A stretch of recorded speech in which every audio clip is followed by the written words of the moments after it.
Well, I've been playing Dota for a very, very long time, and I've always kind of been into the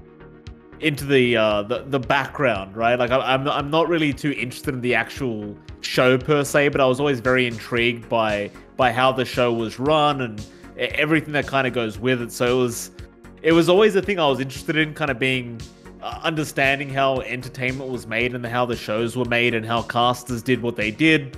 And eventually, I just decided one day to try and start casting. And turns out, you know, I enjoyed it quite a lot. So here we are.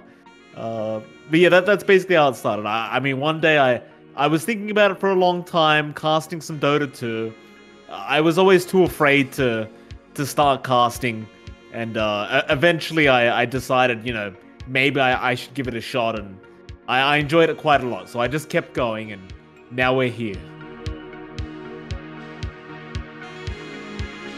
It is a ballsy move, and I've been called kind of crazy for doing it. It's one of those things, right? Like, you live one life. Yeah, you have a limited amount of time, and yeah, let's be honest, once you get a bit older, you can't really do as much. So the way I saw it was, I own this house. I'm not very happy. I was kind of, you know, I wasn't very happy at my job. It was pretty depressing, you know, doing the 9 to 5. Working for other people. You have your garbage kind of managers that, you know, they don't really know the job as well as you do, and it was too much stress and too much unhappiness. So that was kind of one of the big reasons why I wanted to kind of just get rid of it anyway. But I didn't really have a reason to. So when I found casting, I just decided if I wanted to really become a caster, if I wanted to become a full-time caster and actually make it in the scene, I would have to give it everything I've got and kind of invest all my time into it. And so I decided the only way I could do that without having to work a full-time job was to just get rid of my house and kind of live off the savings for a while I try to pursue the dream. Because in the end, money's money, right?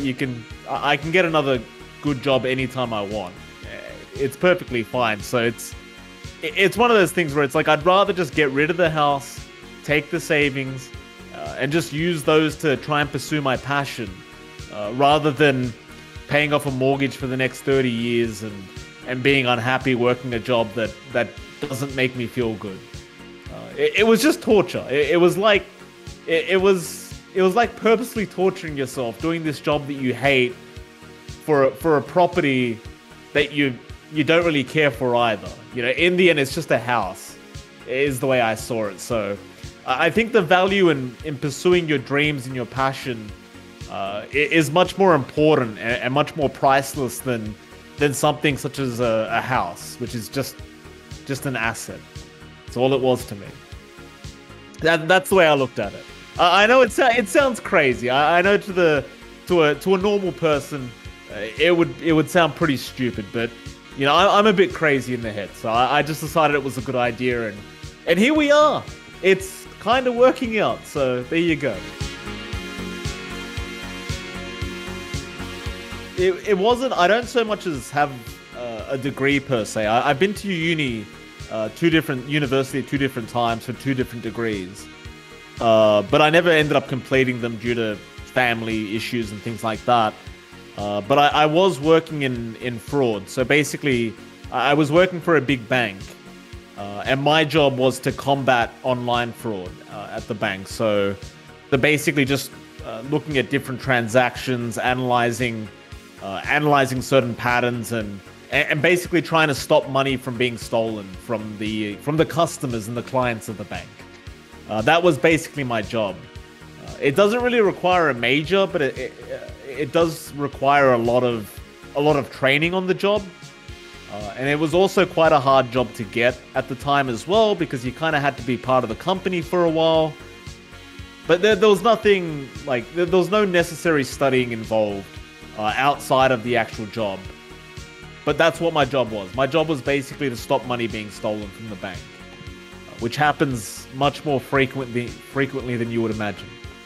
It happens a lot. She's apparently just as crazy as I am. So it is great to have a very supportive wife. Definitely a pretty darn good feeling. But yeah, she was the one who. The thing was with my wife, she was watching me come home every day quite depressed, right? Like doing a job that I wasn't really enjoying. She could see that I was kind of suffering a bit, and I think for her, she wanted to see me have a shot at trying to pursue something that I actually wanted. So yeah, at one stage she just kind of had enough. At one stage, she had enough of seeing me sad, is the way she'd put it, and she just said, "Look, let's just sell the house and just try to follow this dream of yours. If it doesn't work, it doesn't work. Who cares?" And so yeah, she's a very supportive wife, and naturally I love her very much for that. But she does make it much easier for me to pursue this passion of mine that is casting. In fact, I would say she's inspired me quite a lot with the way she's behaved. The fact that she's so willing to risk everything just to see me be able to have a shot. It gives you motivation, right? Because you're not doing it just for you anymore. It's for somebody else as well. So you don't really want to fail yourself, but more so you don't want to fail her, because she believed in you when nobody else did. So it is very nice having a supportive wife, and I must say I think I'm a very, very lucky man. So it's hard to find a partner this good. So there you go. She's a great woman, for sure. I mean, you're doing something you love, right? I think it's great. I have a blast doing all of it. Like the last production gig, I think we were talking about this before the interview, but the last production gig I did was 2 days, and both days were 15 hours each. So basically, it was 30 hours within 48 hours. So 30 hours of production within 48, which people think is insane, but I enjoy every second of it. It's fun to me. I get to sit here in the comfort of my home, watching some of the best Dota in the world, and being part of the show. And while it's tiring, and yeah, at some points you do feel like you're kind of losing your sanity a bit, it's too enjoyable not to do. I feel like I'm living my best life right now, doing these things. It makes me very happy. So I'm willing to be tired all the time, because I'm enjoying myself so much that it doesn't matter. It really doesn't. I think if you're doing something you love and you enjoy, that you truly enjoy, then it's not really as tiring as it looks, is the way I would put it. I'm just having fun, to be perfectly honest with you. And it is a lot of fun, let me tell you. Unfortunately, I haven't had the experience of being able to go to the live major, to actually be there at the LAN, to really soak up the energy and the atmosphere. So I can't comment on the actual feeling of being there, because I wasn't there. But in terms of just casting them in general, I mean, obviously for me it was a great feeling, right? Like I get to be involved in a major, which is insane. And again, cast the best Dota in the world, which is great fun to me. But yeah, I mean, in terms of experience, you know, I guess I am kind of wanting to actually be at the live events now, because I haven't had that experience apart from once so far.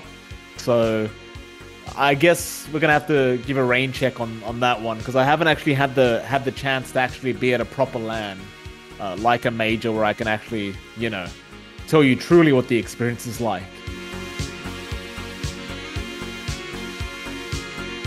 Professionally, I've learned a hell of a lot, and I think my casting's gotten significantly better since those last events you mentioned. So I think the casting quality has gone up quite a bit. Obviously, with casting, you want to do things like, you know, get vocal coaching and start really practicing and training your voice. So I've had a lot of time since then to develop. And obviously, with all the time that I've had, I've been able to learn quite a lot regarding the scene. You know, you kind of start to learn how everything works in the background. As well as that, you learn that networking is so important in the scene. Like you've got to be able to talk to people. You've got to go out and start talking to tournament organizers and start talking to other casters and hosts and whatever else and really get involved. Like it's not one of those jobs where you can sit there quietly in your own little corner and kind of act as if you're not there. You've really got to get out and show yourself off. And that's one of the biggest things I think I learned since those times, because back when I first started casting in my initial years, I was kind of that caster that just quietly worked hard, and it's not as effective as kind of getting out there and kind of talking to people and telling people that you think you could be a pretty good caster at their show. So I've learned quite a lot since those events. Like I think in general the casting quality has gotten a lot higher from John and I in terms of information and knowledge about how to kind of progress through the scene. I think I've learned quite a bit since those days. And as a person personally, I'm not sure how much I've changed as a person. I think I'm pretty much the same person. I'm just happier since back then, and I guess maybe a little bit prouder of myself as time goes on, because I am one of those people that is never really satisfied, especially when it comes to my own product. But I've kind of learnt over time to give myself a little bit of a break and kind of look back and be proud of the content that we've produced over these years. Because ultimately, if you're never satisfied and never proud of yourself with what you're doing, then the quality is going to suffer. So I'd say, yeah, there's been some stuff, but yeah, there has been a bit of progression, I guess. And I'd say that is one big thing, is kind of learn to be satisfied with the work you're doing. You can't be perfect, as I've learned the hard way. You really can't be absolutely perfect. It's a work in progress. Yeah, I mean, maybe after I've gone to a couple lands, maybe then I could kind of say I've changed as a person a lot, because I've been to different places and met different people. But for now, I think I'm the same person. I'm just a happy-go-lucky guy, and maybe just less hard on myself as time goes on. All right, so basically the way John and I met, I was casting a North American amateur league called Echo League. Shout out to the people that were involved in that. You all know who you are. But so we were doing Echo League, and I was casting by myself. But I came to the realization after casting by myself for such a long time that I needed to be able to work with somebody else, right? I needed to be able to cast with an analyst. So I found this guy from Southeast Asia who wasn't John. He was a guy by the name of Stinky Pie. That's what he called himself in the game. And we casted for a while together, and I thought everything was going really well. And I liked him quite a lot. In fact, we're friends till this day, even though we haven't casted with each other for maybe 3 or 4 years now, if it's been that long. And eventually one day, we were set to cast with each other. And something came up. I can't remember what was going on in his life, but something came up and he couldn't cast that day. And he recommended I cast with his friend named johnxfire. And I didn't know who that was. But he seemed to believe that maybe we would sound pretty good together. So then I randomly just said, fine, let's do it. I needed someone ASAP. So I decided I was going to cast with this guy named johnxfire. And quite frankly, if I'm honest, we were both terrible at the time. As casters, we were just garbage. But there was something there. There was a bit of chemistry that I realized when I was casting with him. I realized we had the same sense of humor, and we were kind of similar as people. So it was very easy to cast with him, even though the quality of the cast was pretty darn bad. But I could tell that there was potential. And so could he. So one day I kind of just said, hey, why don't we just keep casting with each other? Stinky Pie was perfectly fine with it because he wasn't really that interested in continuing his casting career. And he thought we sounded better together anyway. So he just kind of came along. And I should add, by the way, I feel like I didn't say this last time, but John, he's a bit of a sweet guy. He initially decided he was going to cast with me because he wanted to help me progress my own casting career. He was never really expecting to be a Dota caster himself, but for some reason, when he heard my voice, he seemed to think that I had what it took to be a big Dota caster. So he decided from that point on, because he believed I had what it took, he was going to come along for the ride and try to help me out with the idea in his mind that eventually I would find a better analyst and I would move on from him. That was his whole plan. But, you know, I'm a bit of a loyal guy, so I like to help those that help me, and you know, I just kind of said, hey dude, you're pretty good at this. Let's just keep going, you and me, you know, we can do it. And here we are.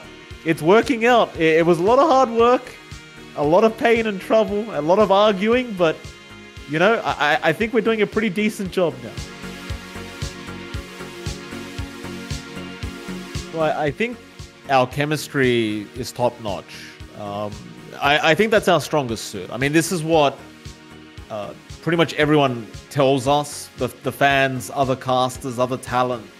The first thing they always comment on is the chemistry that John and I have, and they seem to really enjoy the chemistry during the cast. So I think that is our strongest suit. But I think we also have other traits that do help kind of make us quite unique compared to other casters. We really like to... I'm trying to think of a way to word this, but we really like to make the cast kind of suited to whatever teams we're casting. And I don't mean that in a way where we're talking about the teams that we're casting, but more so we like to comment on where the team's from. So what country they originate from. We like to do a bit of research. We like to kind of learn a few new words in a new language, which you may have noticed in our Southeast Asian casts. We'll frequently make Filipino references if we're casting a Filipino team, or if it's an Indonesian team, we'll try to make Indonesian references, or you know, so on and so on. If it's Thai, if it's Malaysian, it doesn't matter. We'll try to add the extra layer of that culture, which I think people kind of fell in love with a little bit while listening to us, because I think that's something that is important, right? In an international game like Dota, I think knowing a bit of the team's background and their country and their culture, I think it does kind of really help build a storyline within the cast. And I don't think there's any other caster that does that quite as well as John and I.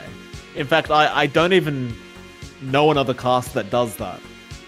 I think John and I are the only ones that really try to dive into the culture a little bit during the cast, and kind of give a bit of a peek as to what it's like within that country or within that culture.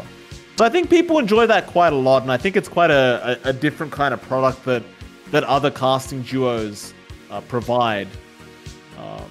And that's something that's very important, right? Like you need to provide something unique, because Dota has a lot of talent. A lot of people are competing for those very few slots at casting gigs and lands. So you need to be able to provide a unique product. And I think that's something that John and I might be doing a bit better than, say, other tier 2 or tier 3 casters. Is just, you know, trying to provide something unique that other casters aren't doing. Yes, unfortunately, it's actually funny you asked that, because I actually had a LAN lined up. Our first international LAN for John and I was lined up about a month before the pandemic. A month after the pandemic started. So we were very excited. We were like, finally, our hard work's paying off. We're gonna be able to go to a LAN. We're gonna be able to show off our talents and all the hard work we've put in. And then, long behold, a month before that event was meant to start, the pandemic begun, and everything went into lockdown, and you couldn't leave the country. So it did affect us in that way. That was pretty bad. I must admit, I got quite upset about that at the time. But I must admit, the pandemic's been quite good for us overall, for John and I, because most of our work is remote. As much as we'd love to go overseas and be at the LANs, I guess we weren't big enough to really be within the radar of the tournament organizers. So most of our jobs that we've done are remote. So when the pandemic hit and everything became remote, it was quite good for us, because not only did we get a lot of work, but we were really able to kind of nail down our casting and really improve it over the past year and a half. So I'd say overall, while we did lose a really good kind of LAN opportunity right at the start of the pandemic, I think overall it's paid off, because we've improved a lot, I would say, and we've gotten a lot of work and a lot more recognition.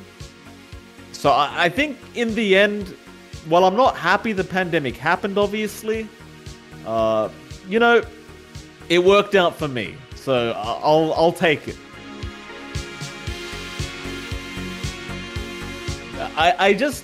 I'm one of those people where if I see talented players, I don't like them being ignored. And I think in Southeast Asia especially, a lot of teams that aren't part of big organizations, I think they get forgotten about quite a bit. So with Motivate.Trust, I think they're a very, very talented team. I think they've got the skill to compete internationally and to really compete at TI. Now, I'm not particularly rooting for them. Like, I'm completely unbiased, right? I'm happy no matter who makes it to TI through the qualifiers. But if you're going to ask me why I think they'll win, they've pretty much won everything. Before they got broken up, before JaCkky and Masaros left the team to go to T1 and Fnatic respectively, they were winning everything. They were beating teams like Fnatic, like TNC, like Boom Esports. They were beating all the big names in Southeast Asia without a problem. And then naturally they got broken up. Well, I say broken up, but some of the players, they chose to take the better opportunity, and that didn't work out, and now they're back. And I've got to tell you, they've looked as strong as ever. I've casted so many of their games recently, and they've been winning everything. They make it look easy. The last grand final they were in, they 3-0'd Boom Esports. It wasn't even close. And so these qualifiers, unless they choke, or unless the other teams just look amazing all of a sudden, I think they're gonna be able to do pretty well. And I could be completely wrong, because there are so many good teams in Southeast Asia. There is a lot of competition, but Motivate.Trust, you can never underestimate those guys, because every time you do, they surprise you. So this time, I'm not underestimating them. I'm gonna just predict that they'll win and see what happens. I mean, he's ranked number 1 in MMR. I know MMR doesn't matter, but he is ranked number 1 in the region. And in terms of carries overall in the pro scene, I can't remember the stats exactly, but his stats are ridiculous. The amount of gold he's earning per minute in the game, the way he plays the game, he always knows when to join the fight. He knows how to kite around the fight if he needs to. If he feels like it's not necessary for him to be involved, he'll just stay out of it. But he has a rather uniquely aggressive playstyle that you do tend to fall in love with. And on top of that, he farms faster than anyone else. There's been so many games where with Motivate.Trust, they pull off the most incredible comebacks every single time. And it generally is off the back of JaCkky. And it seems to be a bit of a trust between the players and the team, where they know that no matter what, if they can hold the Ancient, if they can keep the game from ending, eventually JaCkky is going to win the game. And it seems to work out every time. So I would agree with Fearless's take. Yeah, 100%. I think one extra slot. I say 2 extra slots. It's too much. There's way too many good teams in this region. The reason we can only have one team directly qualifying to TI is because SEA is too competitive. On any given day, those teams that you name just then could take the whole DPC on any given day. They could beat each other. It's ridiculous how competitive Southeast Asia is. And I would agree with you. I think that the region should have been given an extra slot. Though, quite frankly, it's not really anyone's fault. You know, it's the new DPC format. It's probably going to be changed after the international's done, but what can you do? For this one, the rules are set. You've got to follow the rules, and unfortunately, it does mean that SEA is only going to have a maximum of 2 teams at TI. But on the brighter side, it has allowed us to have a very, very, very competitive qualifier set up. So I guess from a viewer perspective, it's going to be a lot of entertainment within the next week for Southeast Asia. In fact, I know a lot of other talent that are around the world that don't usually tune into Southeast Asia are going to be watching. So there's a lot of hype around the region at the moment, which makes me very happy. Because, quite frankly, the region's been underestimated for way too long. Yeah, I think T1 will do very well. I think they've proven that already. I mean, it was ESL one summer that just went past that they ended up placing first in against some pretty strong international teams. Not the best teams, but they were very strong teams, and they did manage to come first. And of course, at the Anime Major, they ended up coming third, which was a very, very good result for T1. So I think T1 will do pretty decently, if not pretty well. In terms of how the other team's going to perform, I would have to wait to see what team it is going to be that makes it to TI. Because some of the teams do have a bit of history with TI. Like, we've seen TNC Predator there before. We've seen Fnatic there before. We've seen Execration there before. So it's... You can kind of look back and you can kind of almost guess how those teams could do. But the new teams like Motivate.Trust, like SMG, like Neon, that we haven't seen at TI yet, anything can happen. Because they have the power of surprise, right? Like, nobody knows what to expect from these guys. Nobody truly understands their play style. A lot of these international teams have never played against them. So that they have no idea what to expect. And I think, depending on what teams get there, which one of these teams from the qualifier does make it, the results may vary quite a lot. But if we were going to hypothetically say Motivate.Trust made it, I think they do pretty well, believe it or not. In fact, I would dare say they might go on a run. In fact, that is my prediction that I've been saying to people in private, that if Motivate.Trust qualify for TI, I believe they will go on a pretty good run throughout the playoffs and surprise a lot of people. But overall, to answer your question simply, I think it's going to be a very, very good year for Southeast Asia at TI. I think it used to be very chaotic, right? Like, maybe think two years back, perhaps. It was much more... The way they played, it was truly chaos in Southeast Asia when it came to Dota.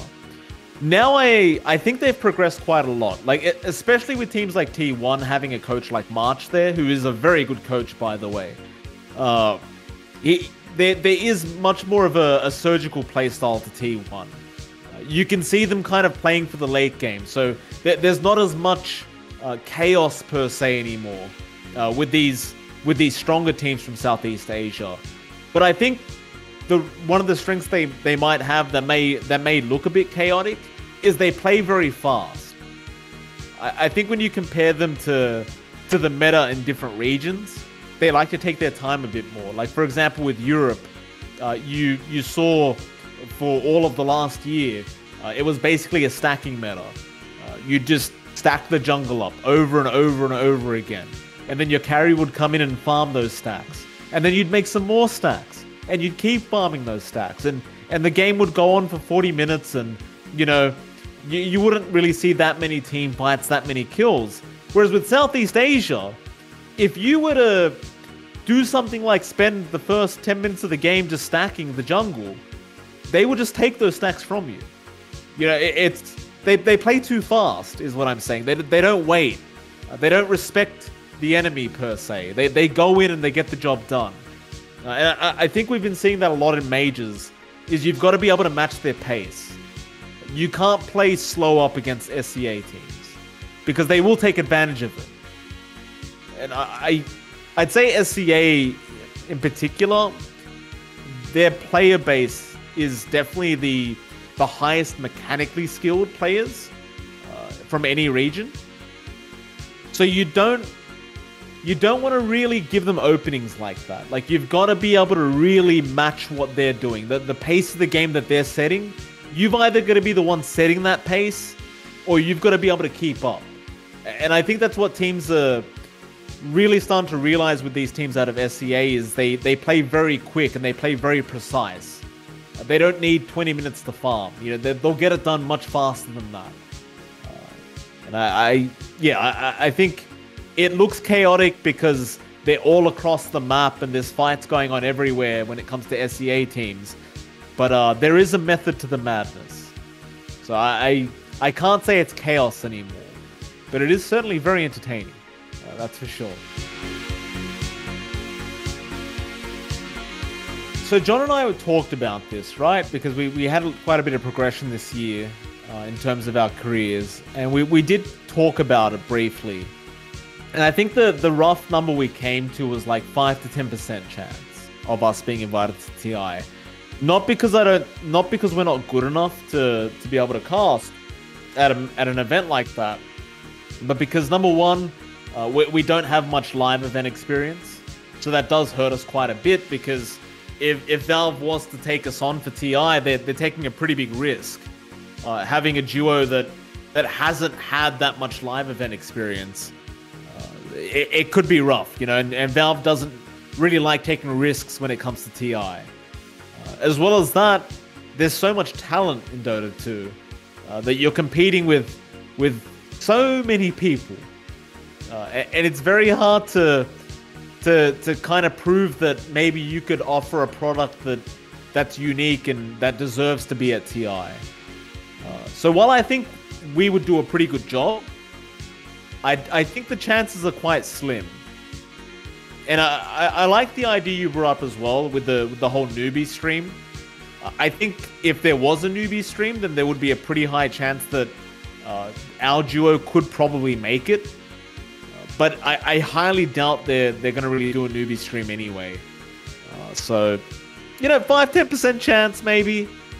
If I don't know if Valve even knows who we are, to be honest. It's hard getting their attention. I can tell you that. It's, you know, TI, you'll get TI when you deserve to get TI, for sure. So if we get invited, then I guess we deserved it. But I'm not sure. 5-10% is all I can say. That's what I think.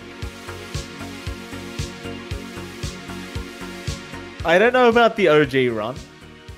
I could see an SCA team making a run, for sure. I could see a South American team. I could see any region making a run, to be honest. I think the thing is, China's going to have so many teams at TI. I think the number was 5 or 6 teams at TI from China. 5. All right, there you go. 5 teams from China. So you've got the numbers advantage already. And then you've got a team like PSG LGD who's looking unbelievable. Like, I honestly can't even imagine them not being in the grand final. Like, LGD will be in the grand final of TI. I can almost promise you that. They're too clean. It's the way they're playing the game is unbelievable. It's just a matter of who can beat them, is my question. I think an SCA team could do it. I think T1 or whoever qualifies from the qualifiers, depending on who it is, could probably take them on. But it'll be interesting to see who it's going to be. I have a feeling it won't be the usual China versus EU kind of grand final. I think we're going to see something different this year. It'll probably be China, but I'm thinking SCA, maybe even SA. Hell, it could be NA. EG's been looking very good. So it's hard to tell, but I think the strongest region for sure going into TI is going to be the Chinese, just purely based off PSG LGD, because they look incredible right now. Don't get me wrong, they could do it. SCA could definitely do it. They've got all the talent, they've got all the potential. They could 100% do it. This is the best year I think there's been for SCA since a long time ago. I can't remember the last time Southeast Asian fans had something to be excited about when it came to TI. So this is probably one of the best years that the region's had in terms of the international. So if there's a year to do it, it's going to be this year. Even if we've only got 2 teams going to TI from the region, it's got to be this year. They've got to get it done. Look, it's tiring, right? Like it's definitely, it gets to you after a while. Like I don't know if you can see my eyes, they're quite dark, right? Like there's some wrinkles and some bags that are forming there, but I love it. I don't know. I've been playing the game for so long, nothing makes me happier. If you love something, put the time in. I love it.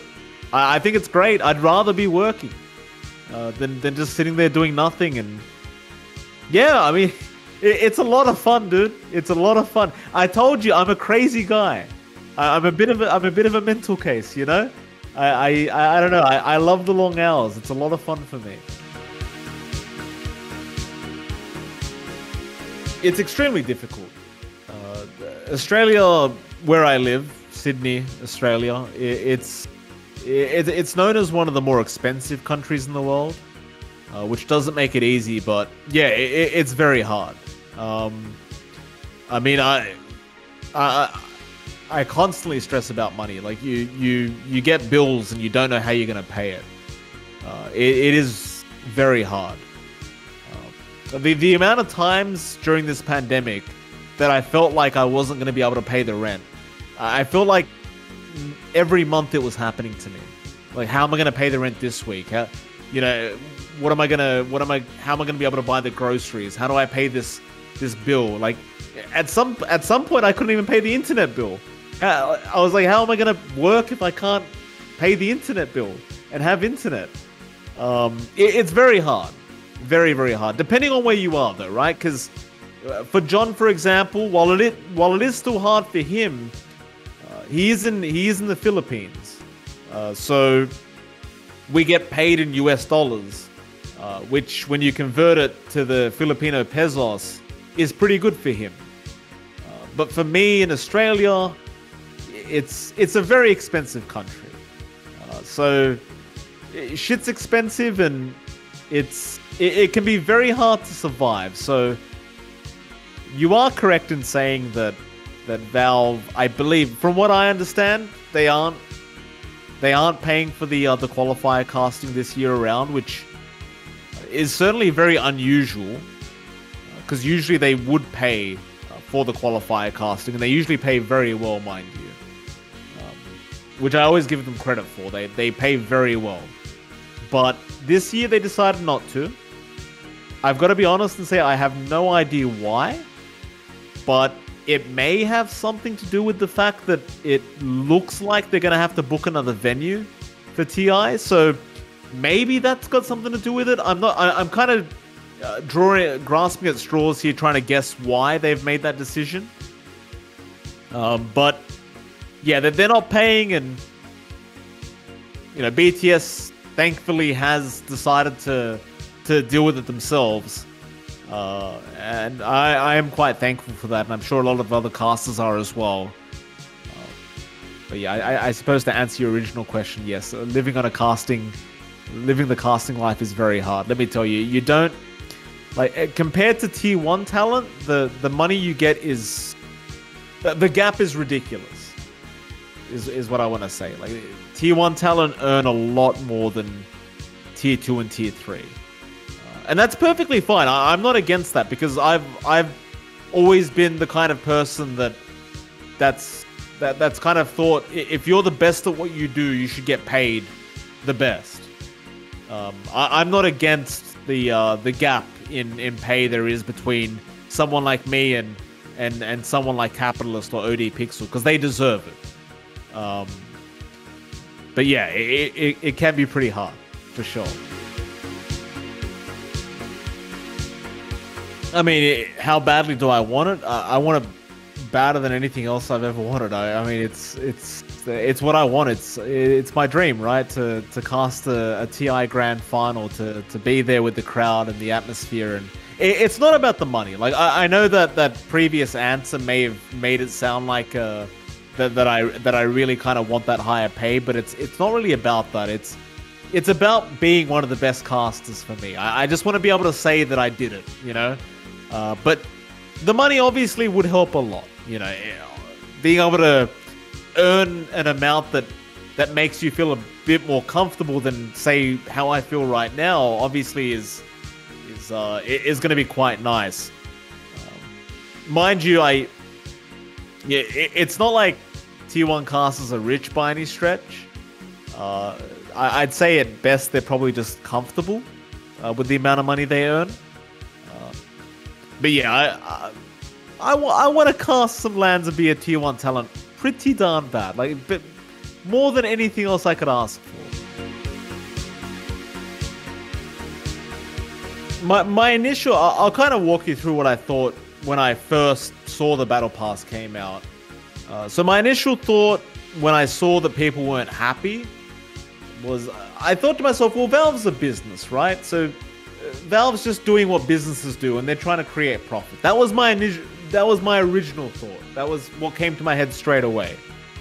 But as time's gone on, and I've been able to look through the Battle Pass, and I've had time to think about it, and things have transpired, I'm not too big of a fan as to what's going on. Like I think the complication for Valve is they don't want to add more money to the current TI prize pool, right? Because it's already ridiculously high.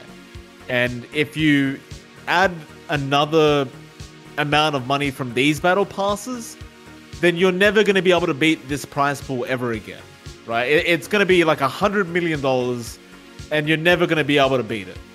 And I think they are kind of not wanting that to happen. I think the amount of money that is there for TI is enough. However, I would say that they should 100% be taking percentage of that money and putting it into the DPC. Because quite frankly, I don't think the DPC seasons pay enough. I think the prize pool is very underwhelming.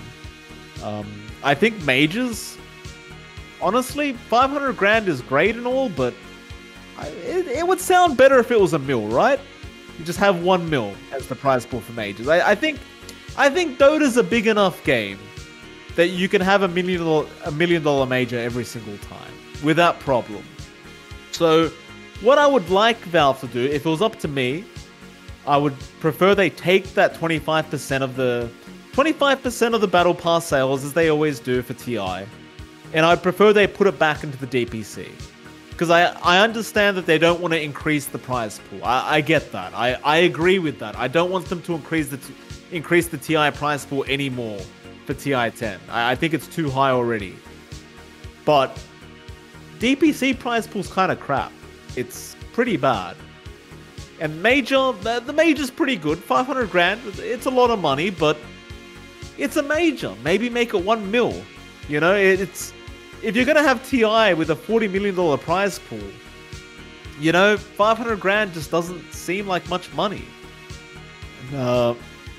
That's personally what I would like to see. Now, as far as things have gone, it seems like they intend on taking all the money for themselves, which is fine because they're a business, but, you know, I understand why the community isn't happy. And I guess if I'm completely honest, I'm sharing the same sentiment with them. I'm not particularly happy myself with the decisions they've made over this Battle Pass. And with the Spectre Arcana, you know, putting it behind a $150, $200 paywall is pretty crap. Like, it's... You didn't need to do that. Yeah, that was... I wouldn't say they did it on purpose. I don't know if they really were feeling that greedy, but I would have just sold it as it was. I think there was no necessity to put it behind that many levels of a battle pass. So there's that. But I mean, if you want to be really fair about it though, the community was very upset when Valve said they weren't releasing a battle pass this year. And so Valve came back and they were saying they released 2 battle passes. So it's... Whose fault is it really, right? Like, whose fault is it? Because the community did... They had a bit of an uproar about the fact that we're not having a battle pass, and they expressed their frustrations, which is perfectly fine. And then Valve kind of gave everyone what they wanted, but not in the way they wanted. So now they're even more annoyed. So I don't know. I think Valve was trying to do the right thing, but they didn't do it in the right way. And now they've kind of, they've upset everyone, basically. Mind you, that they still have plenty of time to fix it. Like, there's a second battle pass coming out. They could make it up to the community. They could do something to make everyone happy. In the end, I guess, if you don't like it, don't buy it. I haven't bought a battle pass either. I probably won't, because, I think money should go to the DPC seasons and the majors. I think the prize pools are too low, so yeah, I haven't bought one either, and I probably won't, to be honest.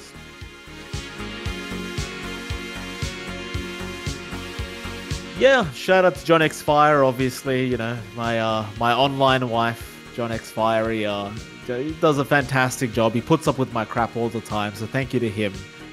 Shout out to my wife, of course. We talked about her right at the start of the interview, but, wouldn't even be here without her. So shout out to her, and shout out to all the fans as well. I mean, as you were talking about during the interview, John and I, we do tend to do some very long hours. So when we do receive all these positive comments and all these supportive comments from these people that we've never met, it does mean the world to us. I assure you, it is part of what keeps us going through those crazy hours that we can do. So shout out to you guys. Apart from that, though, I think that's about it. Shout out to you, I guess, is for the interview.